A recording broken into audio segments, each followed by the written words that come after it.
Fenrico, stop! The Thenodian is using you! You are the harbinger of the dark tide! Absurd! I stand against it! How can I ever be his puppet? You really that dumb? You'll want to talk. How amusing. You, with your long life and its endless possibilities, still choosing to start over, even at the cost of all your memories. The irreplaceable bonds, the emotions that make us human, are the brightest lights and most precious treasures in our fragile existence. What madness, what cruelty, what impossible goal would drive you to cast them all aside?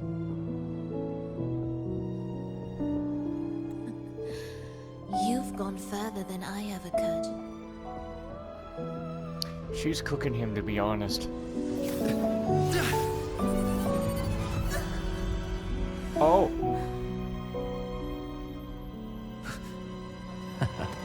Great. He wasn't going for her, he was going for the gem. Of course he wasn't gonna go for her. God damn it. You break her heart with a false promise, and then you stab her in the heart. I'd like to immerse myself in melodies of the past. I'd also like to know whether listening to past melodies allows me to hear realms that I once went through. You wish to listen to past stories? It seems I have an audience for the songs I've collected throughout history. Go ahead. Every song kept in this room is at your disposal. There's a seat by the window.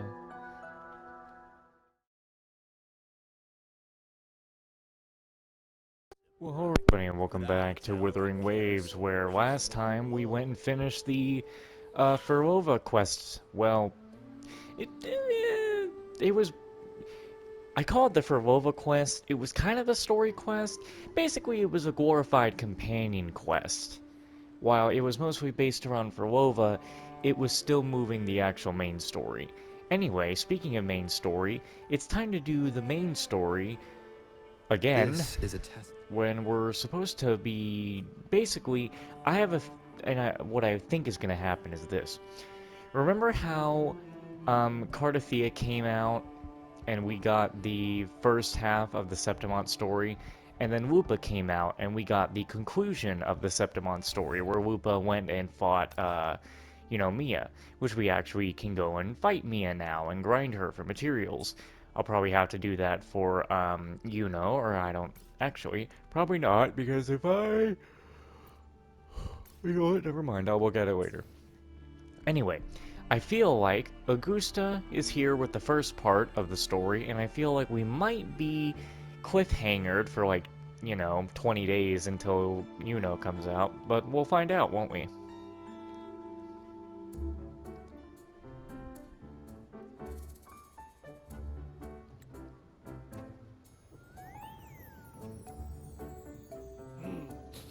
Muggy day.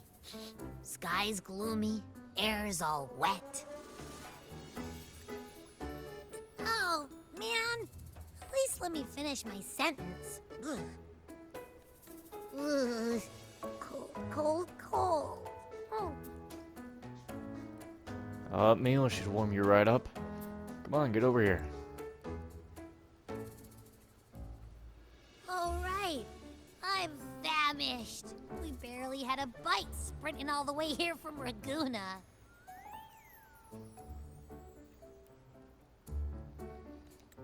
Whoa! Pinch me! This is a feast and a half!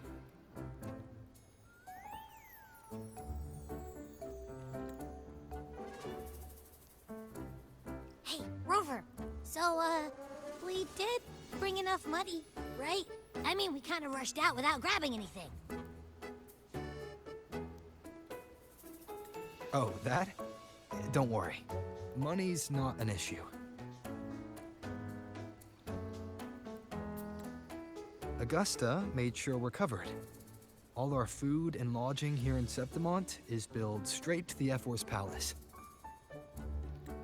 but I think the owner might have overdone it a little.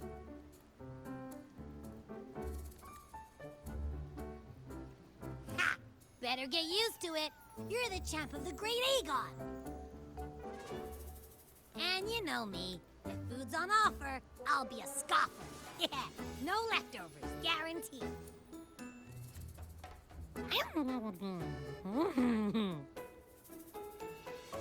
Free stay, free meal. This effort really knows how to treat guests.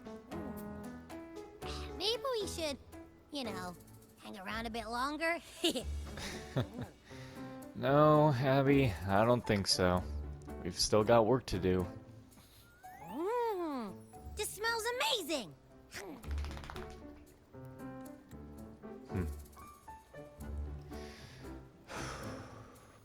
Abby, what do you think Imperator wants me to find?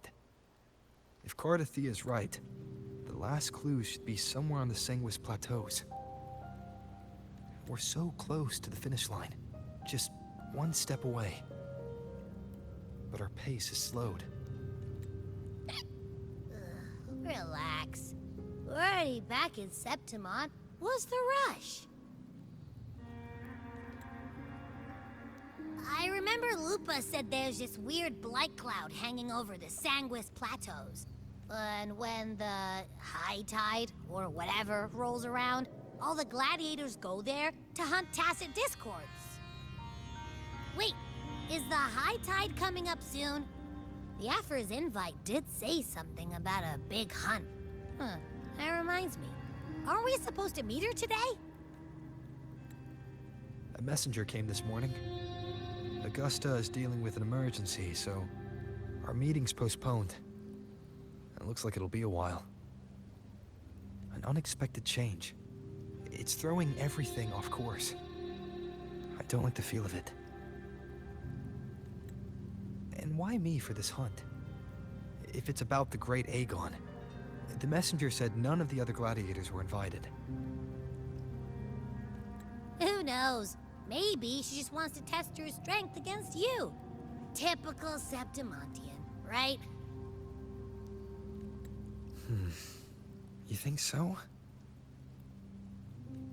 I've only met her a few times, but I doubt she acts on such simple impulses. And as the F4, can she really thoughtlessly do whatever she wants? Guest from afar, you possess eyes as clear as crystal. Who the hell is this guy walking up to me with no shoes? But Oh, you what can't be troubles you trusted. so that eyes once bright as the highland sky now darken with rolling clouds? A warrior who walks the blade's edge does not falter over trifles. The clouds, if I may guess, are cast from the throne. At the peak of Capitolini Hill, beneath the pale walls of the Ephes Palace, secrets lie buried. And the most intricate among them are those born from the pursuit of power. Even one as honorable as the Epher must learn when to be ruthless. In Septimont, a city forged in iron and blood, anyone who seeks the throne without knowing the cost is no better than a lamb marching to the butcher's knife. And you are? I am Nestor, a traveling poet. Well, nice to meet you, Nesta. The rains in Septimont never seem eager to leave this season. So then,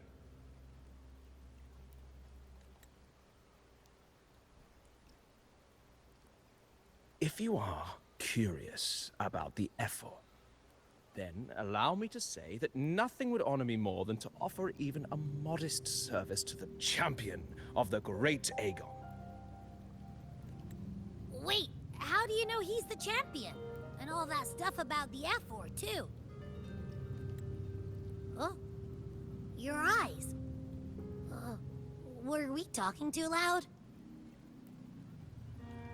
To see and to hear are but two of the many ways to perceive.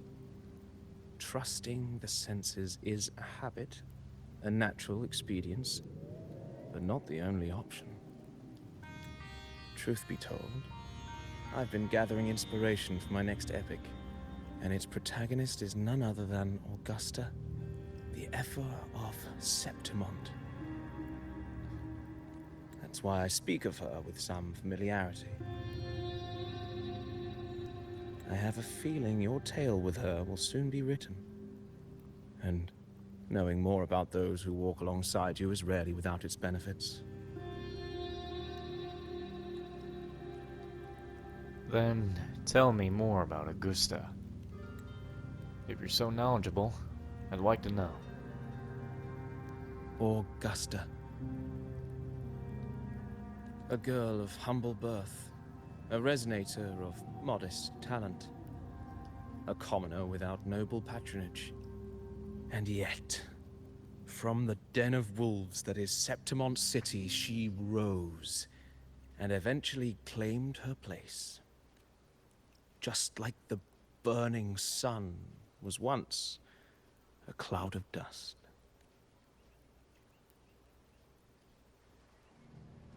Huh? Why are we standing all of a sudden? What the hell? Oh, what? Wait a minute. What methods do you have in mind? What are you trying to do? Oh, whoa, am I going like different paths?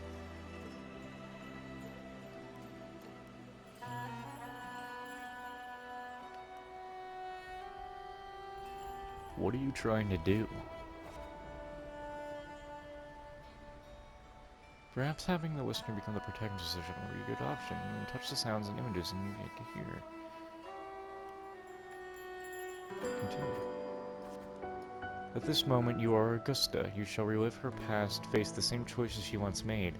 Thus please forget your name for now. Wait, are we role-playing? Of course. Augusta's story is already written. No matter what choices you make, they will not alter our reality. Oh. Yet be wary. Fate is fickle, and a misstep can lead to a swift end. Weigh your choices carefully. I understand. Well then, let the story begin. Set aside the complex thoughts and let me sing the epic of a young girl, Augusta.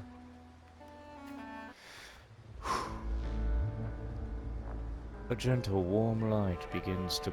This has practically just turned into the goddamn Solaris Film Festival. Oh boy. A gentle, warm light begins to blur your vision, and you slowly close your eyes. When it clears, a small, frightened girl clutching a sword stands amidst the ruins. A group of solemn Septimontine gladiators stand guard around her. Hey, kid, are you all alone? Don't be afraid. We know what the Dark Tide did to your home. We're here to help.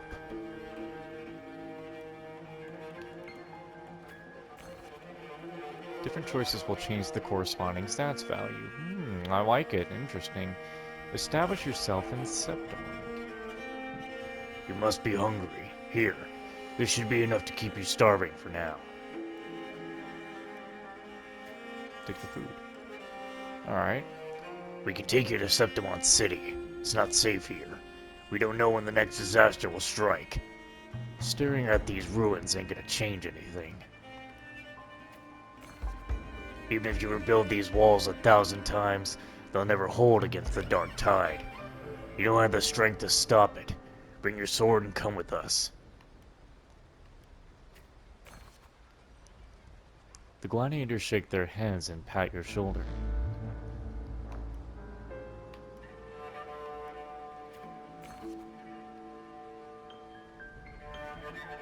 If any stat drops to 0, oh.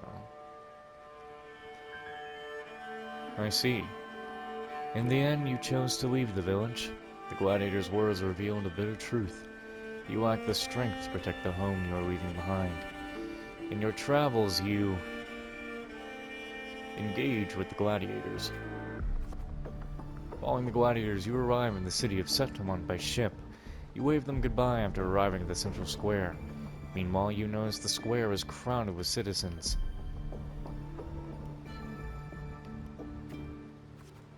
A poster for Gladiator's Aegon is pinned to a wooden board. The air is filled with heated chatter about the upcoming match. You must know, Septimon reveres strength. Here, only the victor reigns. That is a law older than the city itself.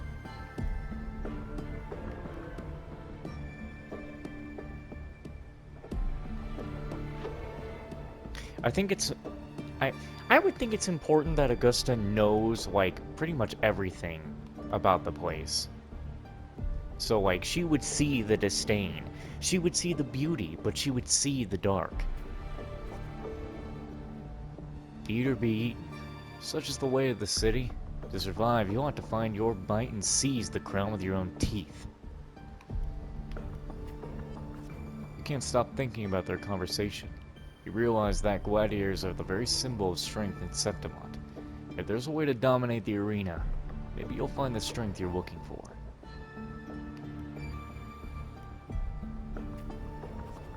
As you leave, you notice that three words stand out in the incessant chatter: identity, status, and talent. They seem to be an essential part of gladiating. They're all... I kinda guess, so... There are always those commoners who view the Aegon as a mere boring display of butchery. But we are hardly entertained by the sight of rats shrieking in the dirt. What we crave is true magnificence, a warrior who can make roses bloom from blood. Wanna have a little bet on how many mangy rats are gonna try for the Aegon this year? Them and their stench be stinking up the place. You are determined to step onto the arena.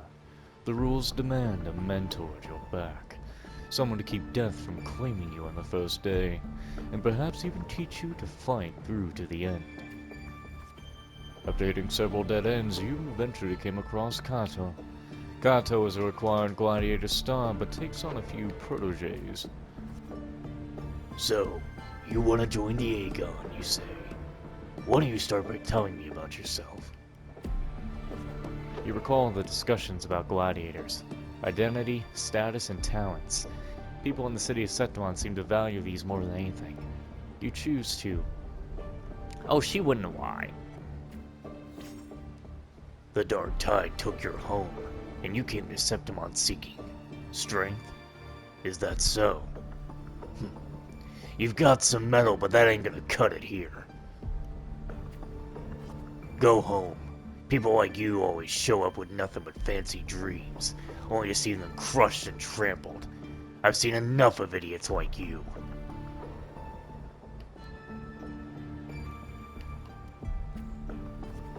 What now?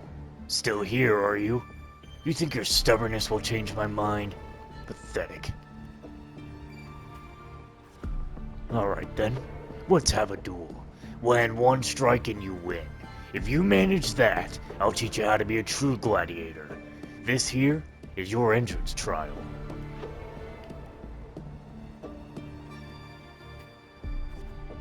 Blades meet in a sharp clash. Kato moves with practiced ease. You are quickly defeated. Strengthless. Do you realize how weak you are?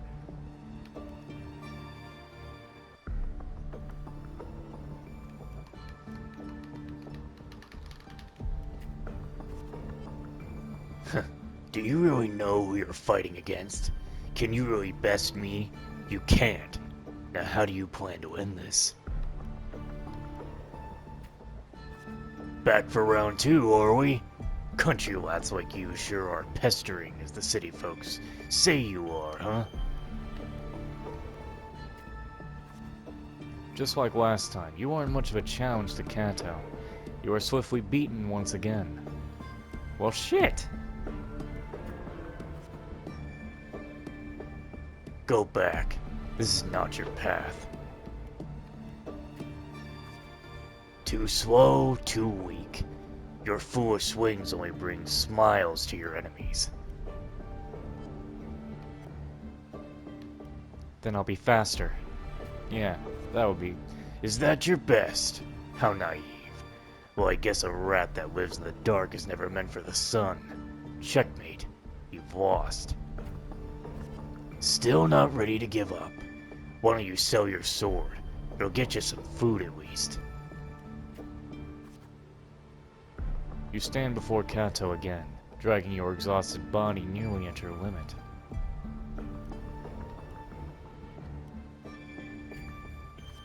The wind swept up by the blade whispers past, and you're suddenly home. Soft sunlight cascades on the great oak leaves, and you hear your friend's laughter, your parents' gentle calls. On the very next breath, a bone-deep chill engulfs you. That touch. You know it all too well. Thoughts race against your mind, and your hand instinctively grip the sword hilt.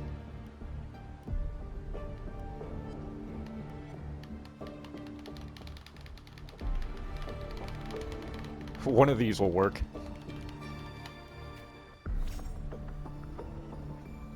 You seize an opening and land a hit on Kato.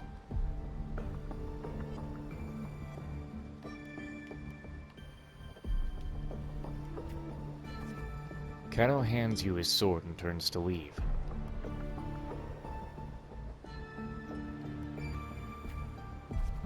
In Septimon's arena, the victor claims the weapon of the defeated, a symbol of conquest.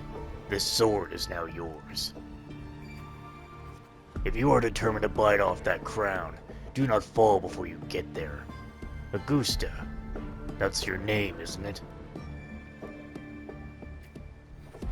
The moment you step into the arena, you will lose this name. The spectators may brand you with a number, a symbol, or even the name of some wild beast. And only the last one standing has the right to reclaim their name. By then, all will be chanting your name, Augusta. You'll have to conquer their hearts and win their applause, even without identity, status, and talents. Tell me, will I see you that day? Training starts tomorrow, 6 sharp, right here. Well, fuck. Well, what was the answer? Well, that's interesting. Though I kind of wish we just saw it instead of Fail being enough told through a times, mini-game. and you might but, eventually succeed. Should we call it resilience? Or mere stubbornness? Or perhaps, for a girl who has lost everything, there was never a second option. She had no one to trust but herself, and naught but a blade to hold. And yet, as the first stanza of an epic, this is nothing extraordinary. Since the lament, across the scorched lands of Solaris, I've heard this story repeat itself. Again and again. Greatness. Yes, our era has certainly seen it. But true greatness is never found on the first page of a story. Courage, glory, and honor. Such immortal virtues have been etched in tablet and stone. They are never forged overnight. Light as a thread, elusive as the wind, they weave themselves into every twist of fate, tangling with every insignificant choice we make. What's wrong, Abby? I don't know. It's just unbelievable. The Augusta he's talking about, and the F-word we saw in the arena. No way they're the same person. A girl far from home, arriving in the city upon Capitolini Hill in pursuit of strength. No title, no status, no wealth. I doubt anyone at the time could have imagined her rising to where she is now. Oh. There might be one. Do you mean Cato? Do you believe Cato handed her that final victory on purpose? And that his scathing words were a test of her resolve? Maybe he had long grown tired of that corrupt system. Then Cato must have been an idealist, to place his faith in a girl with nothing to her name. Now, why don't we keep this question in mind and see where the story leads us?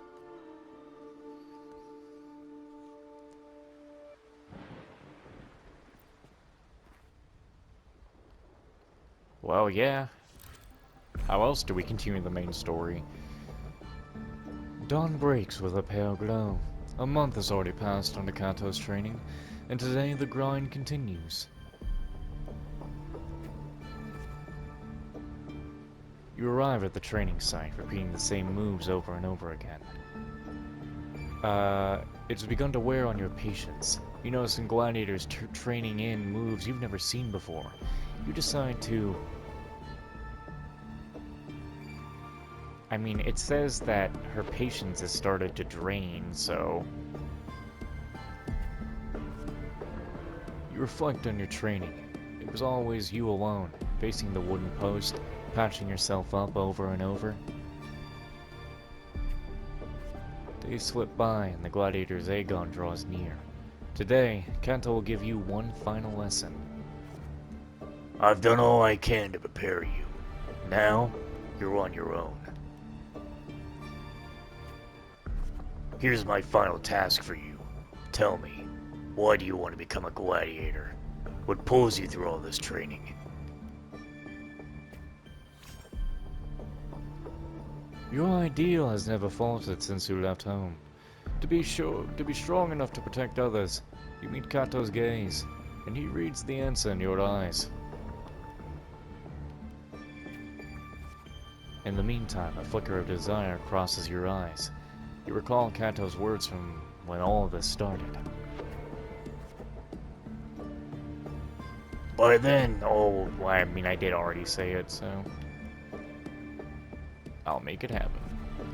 You're aware that sponsors for the Gladiators Aegon are mostly nobles and wealthy merchants, figures beyond your reach, except perhaps in the underground arena. These are all top-of-the-line merchandise I got here. Care to have a look? Like products on display, you and a few other gladiators stand in the middle of an underground arena, scrutinized by nobles and wealthy merchants in the stands. One by one, those beside you are chosen and escorted away. The audience casts their eyes in your direction. However, all you receive is constant laughter in return.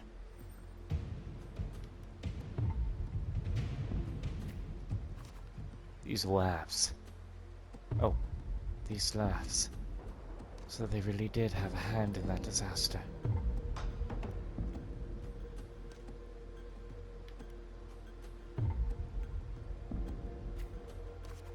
When the dark tide struck, those with power and wealth continued their life of indulgence and luxury. The mind of the gladiators existed only to serve their desires.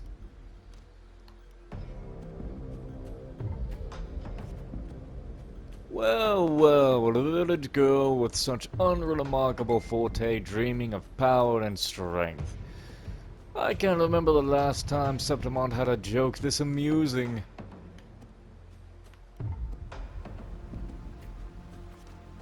What can you offer? Prancing around like a circus clown and scrambling for your life so we all can have a good laugh? Or do you think playing innocent will win you favor?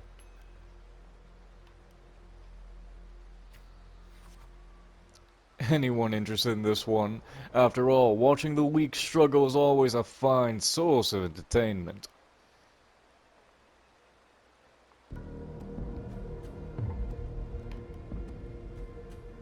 No. Entertainment, you say? In Septimont, strength defines worth. We shouldn't be so quick to judge a gladiator who offers herself. You turn your view towards the voice. With heavy steps, a well-dressed old-school noble walks down from the stands towards you. He smells of rotten stench. It's unlike the smell of rats, as the Septimontians had put it, but a foul odor of power and wealth.